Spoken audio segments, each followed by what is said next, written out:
മറ്റൊരു വാർത്ത ഇറാനുമായി ബന്ധപ്പെട്ടാണ്. അമേരിക്ക വീണ്ടും ഇറാനുമേൽ കൂടുതൽ സമ്മർദ്ദം ശക്തമാക്കുന്ന പശ്ചാത്തലം ഒരുങ്ങി വരുന്നു. ഇറാനിലേക്ക് ലോകത്തിലെ ഏറ്റവും വലിയ വിമാനവാഹിനി കപ്പൽ USS ജെറാൾഡ് ആർ ഫോർഡിനെ പശ്ചിമേഷ്യയിലുള്ള എബ്രഹാം ലിങ്കൺ വിമാനവാഹിനി കപ്പലിനൊപ്പം ചേരാൻ ട്രംപ് ഉത്തരവിട്ടതായാണ് രാജ്യാന്തര മാധ്യമങ്ങൾ റിപ്പോർട്ട് ചെയ്യുന്നത്.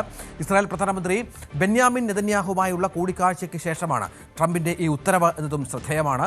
വെനസ്വേലൻ പ്രസിഡന്റായിരുന്ന നിക്കോളാസ് മെഡൂറോയെയും ഭാര്യയെയും പിടികൂടിയ US ദൗത്യത്തിന്റെ ഭാഗമായിരുന്നു ഈ ജെറാൾഡ് ആർ ഫോർഡ് എന്നതുകൂടി ഓർക്കണം. നിലവിൽ ഇത് കരീബിയൻ കടലിലാണ് നിലയുറപ്പിച്ചിരിക്കുന്നത്. US-ന്റെ 38ാം പ്രസിഡന്റ് ജെറാൾഡ് ഫോർഡിന്റെ പേരിൽ അറിയപ്പെടുന്ന ഈ യുദ്ധക്കപ്പലിന് ഏകദേശം 60ഓളം യുദ്ധവിമാനങ്ങൾ ഉൾപ്പെടെ 75 വിമാനങ്ങൾ വരെ വഹിക്കാൻ കഴിയും എന്നുള്ളതാണ് ഏറ്റവും പ്രധാനപ്പെട്ട കാര്യം. നമുക്കറിയാം, ഒരു മാസത്തിനുള്ളിൽ ഇറാനുമായി ചർച്ച നടന്നിരുന്നു.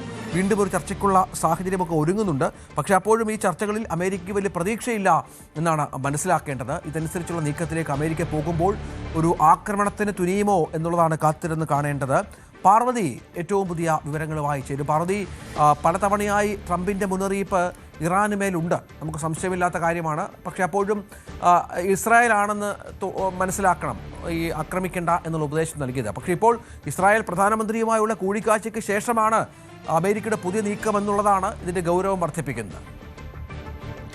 അതാണ് രഞ്ജിത്ത്, ഇറാനുമേൽ അമേരിക്ക സമ്മർദ്ദം ശക്തമാക്കുകയാണ്. ഇരു രാജ്യങ്ങളും തമ്മിലുള്ള ആണവ ചർച്ചകൾ തുടരുന്നതിനിടെയാണ് അമേരിക്കയുടെ ഭാഗത്തു നിന്ന് പുതിയൊരു നീക്കം ഉണ്ടായിരിക്കുന്നത്. അമേരിക്കൻ പടക്കപ്പൽ പശ്ചിമേഷ്യൻ തീരത്തേക്ക് നീങ്ങുന്നുവെന്ന റിപ്പോർട്ടുകളാണ് വരുന്നത്. ഇറാനെ ലക്ഷ്യമിട്ട് രണ്ടാമത്തെ പടക്കപ്പലാണ് ഇപ്പോൾ പശ്ചിമേഷ്യയിലേക്ക് നീങ്ങുന്നത്. ലോകത്തെ ഏറ്റവും വലിയ വിമാനവാഹിനി കപ്പലായ ജെറാൾഡ് ആർ ഫോർഡാണ് ഇറാനെ ലക്ഷ്യമിട്ട് നീങ്ങുന്നത്.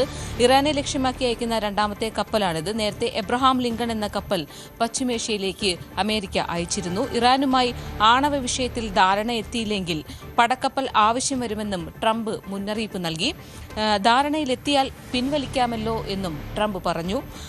വെനസ്വേലയുടെ പ്രസിഡന്റ് മഡുറോയെ പിടികൂടിയ ദൗത്യത്തിന്റെ ഭാഗമായിരുന്ന അതേ കപ്പൽ കൂടിയാണ് ഇപ്പോൾ പശ്ചിമേഷ്യൻ ഭാഗത്തേക്ക് നീങ്ങുന്നത്. ജെറാൾഡ് ആർ ഫോർഡ് എന്ന ഈ കപ്പലാണ് ഇത്. ഇതിൽ 60 യുദ്ധവിമാനങ്ങൾ ഉൾപ്പെടെ 75 വിമാനങ്ങളെ വരെ വഹിക്കാൻ ശേഷിയുള്ളതാണ് ഈ ഒരു കപ്പൽ.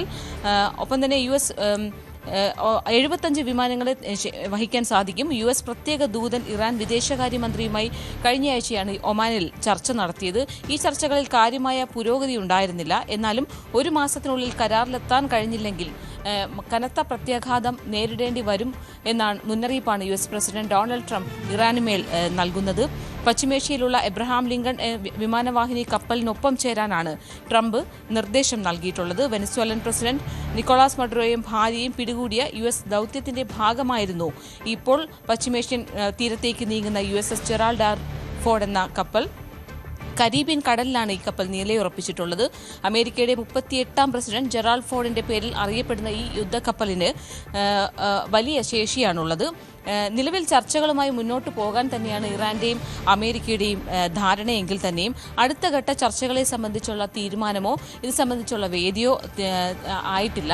നേരത്തെയുള്ള ചർച്ച ഒമാനിലാണ് നടന്നതെന്ന് നമുക്കറിയാം. അതിനിടെ ഇറാനെതിരെ കർശന കരാർ വേണമെന്ന ആവശ്യവുമായി ഇസ്രായേൽ പ്രധാനമന്ത്രി ബെഞ്ചമിൻ നെതന്യാഹു കഴിഞ്ഞ ദിവസം വൈറ്റ് ഹൌസിലെത്തിയിരുന്നു. ഇറാനുമായുള്ള ചർച്ചയിൽ ധാരണയിലെത്താനാകുമോ എന്നതിൽ നെതന്യാഹു സംശയവും പ്രകടിപ്പിച്ചിരുന്നു. ട്രംപ് തന്നോട് ചോദിച്ചെന്നും താൻ നിലപാട് അറിയിച്ചെന്നും അദ്ദേഹം വ്യക്തമാക്കിയിരുന്നു. ഏതായാലും ഇറാനെതിരെ ശക്തമായ നടപടികളുമായി നീങ്ങുകയാണ് അമേരിക്ക.